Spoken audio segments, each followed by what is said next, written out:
जय श्री राम। मित्रों, भगवान श्री रामचंद्र जी को केवट ने नदी पार कर दिया।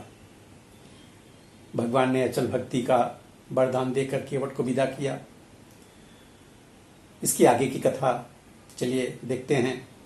तब मज्जनु करी रघुकुल नाथा,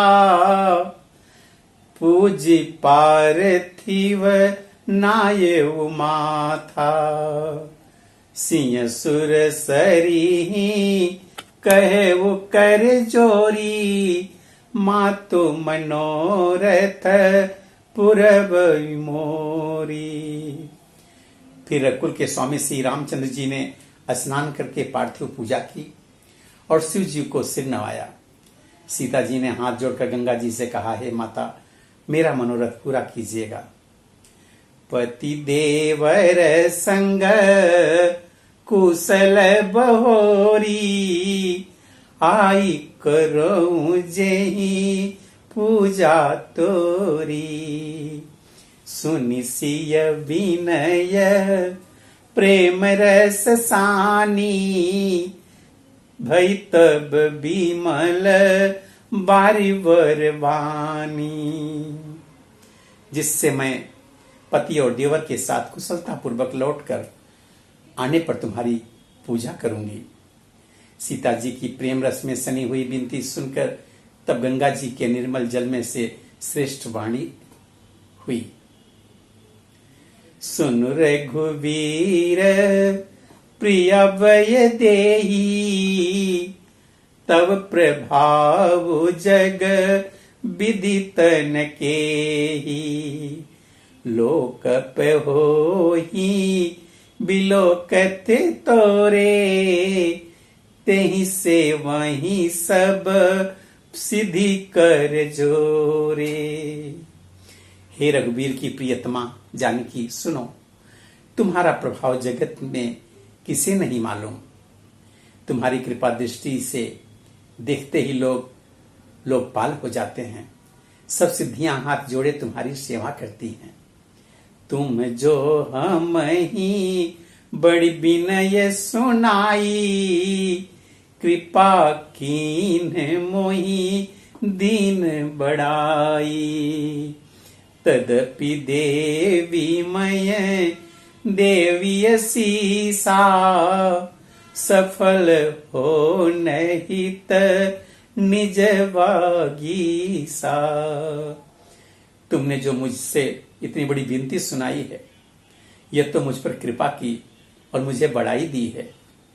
तो भी हे देवी, मैं अपनी वाणी सफल होने के लिए तुम्हें आशीर्वाद दूंगी। गंगा जी ने ऐसा कहा।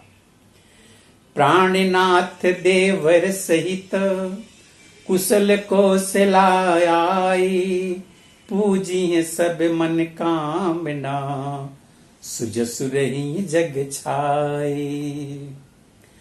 तुम अपने प्राणनाथ और देवर सहित कुशल पूर्वक अयोध्या लौटोगी। तुम्हारी सारी मनोकामनाएं पूरी होंगी और तुम्हारा सुंदर यश जगत भर में छा जाएगा। गंग बचन सुनी मंगल मूला, मुदित सिय सुर सरे अनुकूला।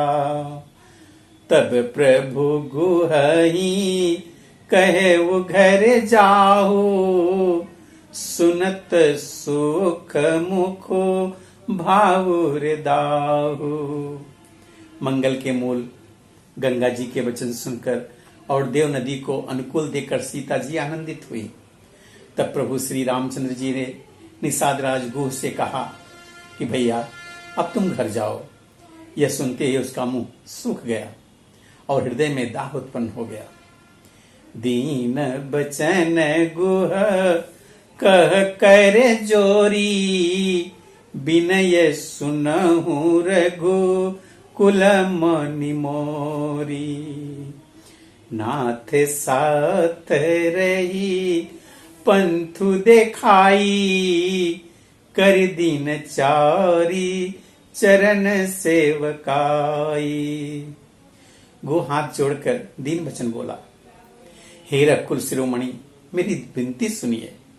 मैं नाथ आपके साथ रहकर रास्ता दिखाकर 4 दिन चरणों की सेवा करके जही बन जाई रहबर घोराई परण कुटी मय कर भी सुहाई तब मोहि कह जसी देव रजाई सोई करी हूँ रघुवीर दोहाई। हे रघुराज, जिस वन में आप जाकर रहेंगे वहां मैं सुंदर पर्णकुटी माने पत्तों की कुटिया बना दूंगा। तब मुझे आप जैसी आज्ञा देंगे मेरे रघुवीर, मुझे दुहाई है आपकी, मैं वैसा ही करूंगा।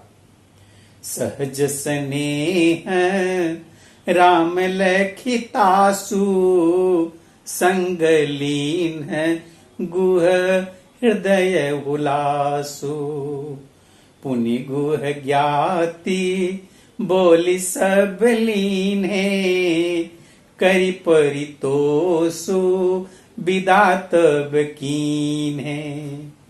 उसके स्वाभाविक प्रेम को देखकर श्री रामचंद्र जी ने उसको अपने साथ ले लिया।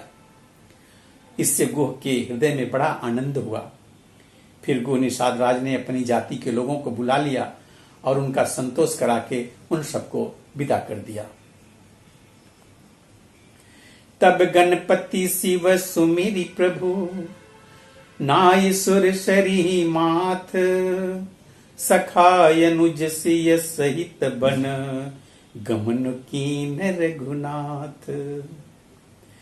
तब प्रभु श्री राम जी गणेश जी शिव जी का स्मरण करके तथा गंगा जी को मस्तक नमाकर सखा निषाद राज, छोटे भाई लक्ष्मण जी और सीता सहित वन को चले।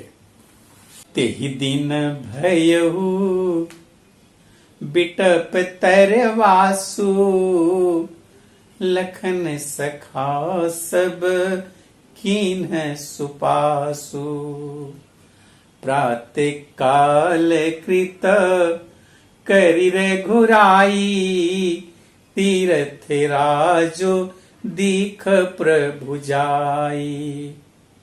उस दिन पेड़ के नीचे निवास हुआ। लक्ष्मण जी और सखा गुह ने विश्राम की, सब सुव्यवस्था कर दी।